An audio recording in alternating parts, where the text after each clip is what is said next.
አሰላሙ አለይኩም ወራህመቱላሂ ወበረካቱ። እንዴት ናችሁ? ወደ ቲክቶክ ቤተሰቦቼ ሰላም ናችሁ? አለው እኔ ደህና ነኝ። በድጋሚ ተመልሼ መጥቻለሁኝ።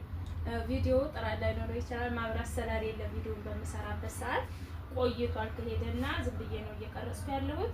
58000 ብር ከነ ትራንስፖርት የወሰደ ወደ ደገር የሚላክ ዕቃ አብረን ረትም በርሜል የላትም ካርቶን አዘጋጅቻለሁኝ።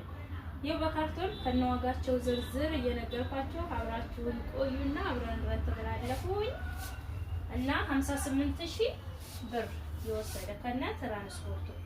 እዚህ ጋር ረከቦቷ ነው። ረከቦት 4000 ብር መስታወት ረከቦት ማለት ነው።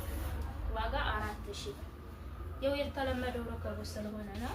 እዚህ ጋር ፌርሙስ ሳህን አለ። ፌርሙስ ሳህን ባለ አራቱ 6500 ብር። እዚህ ጋር ፌርሙስ ሴት አለቻት በራሷ ካርቶን ላይ ባለችው በፎቶዋ ዋጋ 5500 ብር። እዚህ ጋር ሲኒ ያዘዘችኝ በእንደዚች አይነት ሲኒ ነው። ዋጋ 2600 ብር በምታዩት አንድ ደርዘን። ከረከቦቱም ጋር ወርቃማ ስለሆነች ማች ታስኬዳለች። እዚህ ጋር ስቶቭ አላት፣ ሳቺ ስቶቭ አላት ባለ ሁለቱ ዋጋ 3500 ብር። እሺ እዚህ ጋር ጭልፋ አላት፣ አንድ ትንሽ አንድ ትልቅ 500 ብር ሁለቱ። እዚህ ጋር የካሮ መፈቅፈቂያ 250 ብር።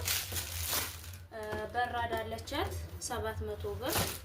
እዚህ ጋር አንድ ደርዘን የቁርስ ሳህን አለ ዋጋ 1500 ብር። በነጩ ፓርቴሽን በነጯ ነው ያደረግነው ዋጋ 1200 ብር።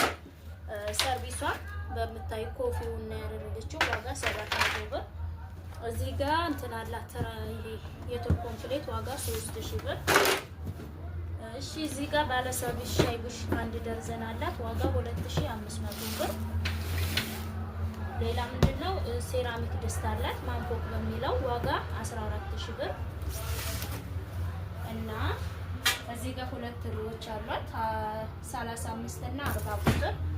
እዚህ ጋር ለእናቴ ብላኝ ቡናም ስኳርም ነበር ያለችኝ፣ ግን ቡና መግዛት አይችልም እና ብሯ 2 ኪሎ ስኳር አድርጌላታለሁ በ180 ሂሳብ ማለት ነው። እዚህ ጋር አበባ ምንጣፍ አላት። አበባ ምንጣፍ በዚህ በሰማያዊ ከለር ነው የፈለገችው ዋጋ 7700 ብር። የልብስ ባስኬት ደግሞ 650 ብር ማለት ነው። እና እቃዎቿ እነዚህን ይመስላሉ። አብራችሁ ስለቆያችሁ አመሰግናለሁ። ቻው